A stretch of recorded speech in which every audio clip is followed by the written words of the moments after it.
Spicy ടെയിലിൻ്റെ ഈ എപ്പിസോഡിലേക്ക് എല്ലാവർക്കും സ്വാഗതം. അപ്പോൾ ഇന്ന് നമ്മൾ വീണ്ടും ഒരു വെജിറ്റേറിയൻ റെസിപ്പി ആയിട്ടാണ് വന്നിട്ടുള്ളത്. ഇതാണ് പനീർ വെജ് ബിരിയാണി. വെജിറ്റേറിയൻസിനും നോൺ വെജിറ്റേറിയൻസിനും ഒക്കെ ഒരുപോലെ ഇഷ്ടപ്പെടുന്ന ഒരു ഐറ്റമാണിത്.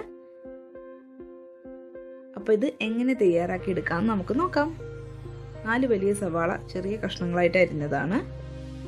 ഒരു 10 മുതൽ 12 അല്ലി വരെ വെളുത്തുള്ളി എടുത്തിട്ടുണ്ട്. ഇഞ്ചി ഒരു വലിയ കഷ്ണം എടുത്തിട്ടുണ്ട്, ചെറുതായി അരിഞ്ഞു വെച്ചതാണ്. ക്യാരറ്റ് ഒരു വലിയ ക്യാരറ്റ് മീഡിയം കഷ്ണങ്ങളായിട്ട് നുറുക്കിയതാണ്. 8 മുതൽ 10 വരെ ബീൻസ് ചെറിയ കഷ്ണങ്ങളായി നുറുക്കിയതുണ്ട്. മല്ലിയില പുതിന ആവശ്യത്തിന് ഇടാം. പച്ചമുളകാണ്. പച്ചമുളക് ഇപ്പോൾ ഞാൻ 4 എണ്ണം എടുത്തിട്ടുള്ളൂ. നിങ്ങൾക്ക് അധികം എരിവ് വേണമെങ്കിൽ കൂട്ടാം. ഇതൊരു 3 മീഡിയം സൈസ് തക്കാളിയാണ്, ചെറിയ കഷ്ണങ്ങളായിട്ട് അരിഞ്ഞിട്ടുണ്ട്. കോളിഫ്ലവറും ഗ്രീൻ പീസ്, ഫ്രഷ് ഗ്രീൻ പീസാണ് കേട്ടോ. ഇതൊരു 100 ഗ്രാം പനീറും കൂടി നമ്മൾ എടുത്തിട്ടുണ്ട്. അപ്പോൾ ആദ്യം നമുക്ക് മസാലയ്ക്ക് വേണ്ട അരപ്പൊന്ന് തയ്യാറാക്കാം. അതിനായിട്ട് ഈ വെളുത്തുള്ളിയും ഇഞ്ചിയും പുതിനയും ഒക്കെ നമുക്ക് മിക്സിയുടെ ജാറിലേക്ക് മാറ്റാം. കുറച്ച് മല്ലിയില കൂടി ആഡ് ചെയ്യുന്നുണ്ട്. പിന്നെ ഈ കൂട്ടിലേക്ക് നമ്മൾ പച്ചമുളകാണ് ആഡ് ചെയ്യുന്നത്. ഇതെല്ലാം കൂടി കൂട്ടി നമുക്ക് വെള്ളമൊന്നും ഇല്ലാതെ നന്നായിട്ടൊന്ന് അരച്ചെടുക്കാം. വേണമെങ്കിൽ ഒരു ടേബിൾ സ്പൂണൊക്കെ വെള്ളം ആഡ് ചെയ്യുന്നതുകൊണ്ട് കുഴപ്പമില്ല. ചുവട് കട്ടിയുള്ള പാൻ എടുത്തിട്ടുണ്ട്. അതിലേക്ക് 2 table spoon sunflower oil add ചെയ്തിട്ടുണ്ട്. 1 ടേബിൾ സ്പൂൺ നെയ്യ് ആഡ് ചെയ്തിട്ടുണ്ട്. ഇതൊക്കെ ഒന്ന് ചൂടായി വരുമ്പോഴേക്കും നമുക്ക് സവാള ആഡ് ചെയ്യാം. ഇതിപ്പോൾ ഒരു വലിയ സവാള മാത്രമേ ഞാൻ എടുത്തിട്ടുള്ളൂ കേട്ടോ. ഇത് നമ്മൾക്ക് ഗാർണിഷ് ചെയ്യാൻ ആവശ്യമായിട്ടുള്ള സവാള നമ്മൾ വറുത്ത് കോരി എടുക്കുവാണ്.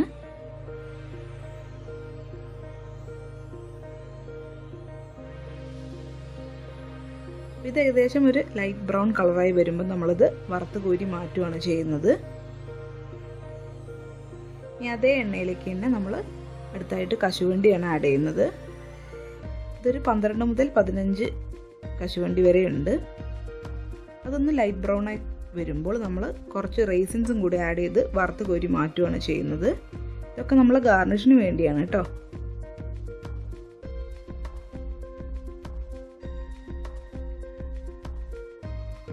ഇതെല്ലാം നമ്മൾ വറുത്ത് കോരി മാറ്റി വെക്കുകയാണ് ചെയ്യുന്നത്. അടുത്തായിട്ട് നമ്മളുടെ പനീറാണ്. പനീർ ഞാനൊരു 100 ഗ്രാമേ എടുത്തിട്ടുള്ളൂ. അതുകൂടെ നമ്മൾ ഒന്ന് ലൈറ്റായിട്ട് ഫ്രൈ ചെയ്തിട്ട് മാറ്റി വെക്കുകയാണ്. അല്ലെങ്കിൽ പനീർ വല്ലാതെ ഉടഞ്ഞു പോവും. അതുകൊണ്ടാണ് നമ്മളിങ്ങനെ ചെയ്യുന്നത്. നോൺ സ്റ്റിക്ക് പാൻ എടുക്കുകയാണെങ്കിൽ ഒന്നുകൂടെ സൗകര്യമായി. ഇത് നോൺ സ്റ്റിക്ക് അല്ല. ഇനിയിപ്പോൾ ഞാൻ 1 ടേബിൾ സ്പൂൺ കൂടി നെയ്യ് ആഡ് ചെയ്യുന്നുണ്ട്. ഇതേ നമ്മൾ നേരത്തെ വന്ന അതേ ഓയിലിലേക്ക് തന്നെ. ഇപ്പോൾ ഇതൊരു 3 മീഡിയം സവാള എടുത്തിട്ടുണ്ട്. ഒന്ന് നന്നായിട്ട് നമ്മളൊന്ന് സോർട്ട് ചെയ്ത് വെക്കുകയാണ്. എൻ്റെ ചെറിയ സവാളയായിരുന്നു.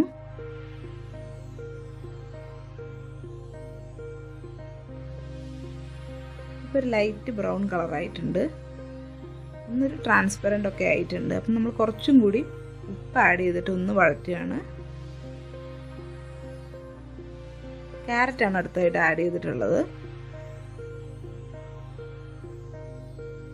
ഇനി ബീൻസാണ് ആഡ് ചെയ്യുന്നത്. നമ്മൾ നേരത്തെ കാണിച്ച ബീൻസും ക്യാരറ്റും പിന്നെ കോളിഫ്ലവറും ഒക്കെ നമ്മൾ ഇതിലേക്ക് ആഡ് ചെയ്യുകയാണ്. നല്ല വെജിറ്റബിൾസ് റിച്ച് ആയിട്ടുള്ള ഒരു റെസിപ്പിയാണിത്. വെജിറ്റബിൾസ് കഴിക്കാത്ത കുട്ടികൾക്കൊക്കെ കൊടുക്കാൻ പറ്റുന്ന നല്ലൊരു ഐറ്റമാണിത്. ഇനി ഇതൊക്കെ നന്നായിട്ടൊന്ന് വെന്ത് കിട്ടും വരെ നമ്മളിത് ലൈറ്റ് ആയിട്ട്, അതായത് സിമ്മായിട്ട് വെച്ച് വേവിക്കുകയാണ് ചെയ്യുന്നത്. ഈ എണ്ണയിൽ നമുക്കൊന്ന് അടച്ചു വെച്ച് വേവിച്ചെടുക്കാം. ഇത് ഏകദേശം ഒന്ന് വെന്ത് കഴിഞ്ഞപ്പോൾ ഞാൻ ഇതിലേക്ക് നമ്മൾ നേരത്തെ അരച്ച് വെച്ച അരപ്പ് ആഡ് ചെയ്യുകയാണ്.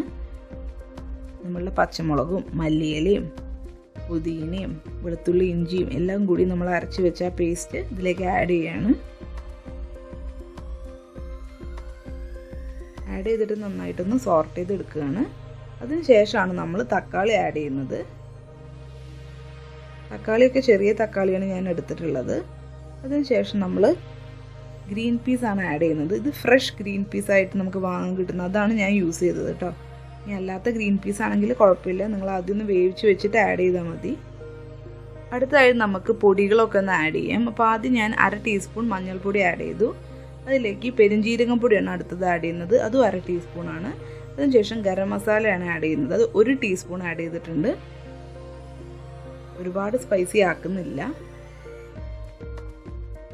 നന്നായിട്ട് ഒന്ന് ഇളക്കി യോജിപ്പിക്കാം. മസാലയൊക്കെ ഇതിലേക്കൊന്ന് പിടിച്ച് കിട്ടട്ടെ. ഈ സമയത്ത് വേണമെങ്കിൽ നമുക്ക് ഉപ്പ് നോക്കിയിട്ട് കുറവുണ്ടെങ്കിൽ ആഡ് ചെയ്ത് കൊടുക്കാം. നമ്മൾ ഫ്രൈ ചെയ്ത് വെച്ച പനീറാണ്, മുഴുവൻ ഞാൻ എടുത്തിട്ടില്ല. ഒരു 3-4 പനീർ ഞാൻ മാറ്റി വെച്ചിട്ടുണ്ട്, അവസാനം ഗാർണിഷ് ചെയ്യുമ്പോൾ എടുക്കാനായിട്ടാണ്. ഇതിലേക്ക് കരിവേപ്പിലയാണ് ആഡ് ചെയ്യുന്നത്, ഒരു 2 തണ്ട് കരിവേപ്പില ആഡ് ചെയ്തിട്ടുണ്ട്. അപ്പോൾ നമ്മളുടെ മസാല ഏകദേശം നമ്മൾ ഫിനിഷ് ചെയ്ത് കഴിഞ്ഞു. ഇത് നമുക്ക് മാറ്റി വെക്കാം. ഇനി ചോറുണ്ടാക്കാനായിട്ട് പട്ട, ഗ്രാമ്പു, ഏലക്ക, ഒരു ചെറിയ തക്കോലം, ഇത്രയും ഞാൻ എടുത്തിട്ടുണ്ട്. ഇതൊരു 4 മുതൽ 5 വരെ പേർക്ക് കഴിക്കാനുള്ള ചോറാണ് ഉണ്ടാക്കുന്നത്. ഇതൊക്കെ നമുക്ക് നന്നായിട്ട് ഇതൊന്ന് ചതച്ചെടുക്കാം. ഓക്കെ, ഇത് ഏകദേശം ആയിട്ടുണ്ട്. നമ്മൾ കുക്കറിലേക്കാണ് അടുത്തതൊക്കെ ആഡ് ചെയ്യുന്നത്. ഇതിപ്പോൾ ഒരു 2 ടേബിൾ സ്പൂൺ നെയ്യുണ്ട്. നെയ്യിലാണ് നമ്മൾ ഈ ചോറ് ചെയ്തെടുക്കുന്നത്, നല്ലൊരു ഫ്ലേവർ ഉണ്ടാവും. അതുകൊണ്ട് ഏകദേശം ഈ നെയ്യൊന്ന് നന്നായിട്ട് ചൂടായി കഴിഞ്ഞാൽ നമ്മൾ നേരത്തെ ചതച്ച് വെച്ച പട്ട, ഗ്രാമ്പു, ഏലക്ക, തക്കോലം എന്നിവ ആഡ് ചെയ്യാം. അതിനുശേഷം ഞാൻ ആഡ് ചെയ്യുന്നത് വെള്ളമാണ്.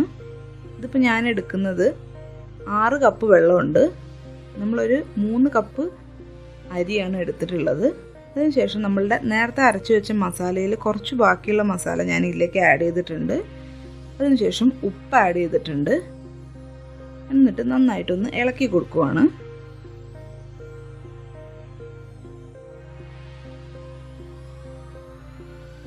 ഒരു ടീസ്പൂൺ വിനാഗിരി കൂടി ഞാൻ ഇതിലേക്ക് ആഡ് ചെയ്യുന്നുണ്ട്. ഇതൊക്കെ നന്നായിട്ടൊന്ന് തിളച്ച് വരുമ്പോൾ നമ്മളുടെ ബസുമതി റൈസാണ് ഞാൻ എടുത്തിട്ടുള്ളത്. 3 കപ്പ് ബസുമതി റൈസാണ്. അത് നമുക്ക് ഇതിലേക്ക് ആഡ് ചെയ്യാം.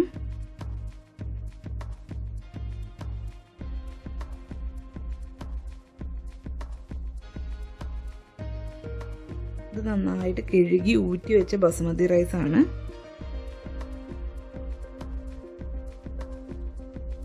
ഇനി നമുക്ക് ഈ കുക്കർ അടച്ചു വെച്ചിട്ട് ഒരു വിസിൽ വരുന്നവരെ നമുക്ക് വെയിറ്റ് ചെയ്യാം.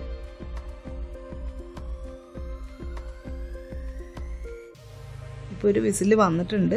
നമ്മളുടെ അരി പെർഫെക്റ്റ് ആയിട്ട് കുക്കായി കിട്ടിയിട്ടുണ്ട്. ഇനി അരിയുടെ വേവൊക്കെ പ്രശ്നമുള്ളവരാണെങ്കിൽ 3 കപ്പ് അരിക്ക് ഒരു 5.5 കപ്പ് വെള്ളം എടുത്താൽ മതിയാവും. നമുക്ക് ഇതൊന്ന് ലെയർ ലെയറായിട്ട് നിരത്താം. അപ്പോൾ ആദ്യം നമ്മൾ തയ്യാറാക്കി വെച്ച മസാല നിരത്താം. അതിനുശേഷം നമ്മൾ വറുത്ത് വെച്ച അണ്ടിപ്പരിപ്പ്, മുന്തിരി, സവാള ഇവയെല്ലാം ഇതിലൊന്ന് ആഡ് ചെയ്യാം. കുറച്ച് മല്ലിയില, പുതിനയും കൂടി ആഡ് ചെയ്യുന്നുണ്ട്. ഇതൊരു ലെയറായി. അതിന് മുകളിലേക്ക് നമ്മളിപ്പോൾ വേവിച്ച് വെച്ച ചോറാണ് ആഡ് ചെയ്യുന്നത്. ഇപ്പോൾ ഒരു ഗീ റൈസാണ് ശരിക്കും പറഞ്ഞാൽ. അത് നമ്മൾ ആഡ് ചെയ്തു. അതിന് മുകളിലേക്ക് നമ്മൾ അടുത്ത ലെയർ ഓഫ് വെജിറ്റബിൾസ് ആഡ് ചെയ്യുകയാണ്. ഇത് വെജിറ്റബിൾസിൻ്റെ മസാല കൂട്ടാണ്.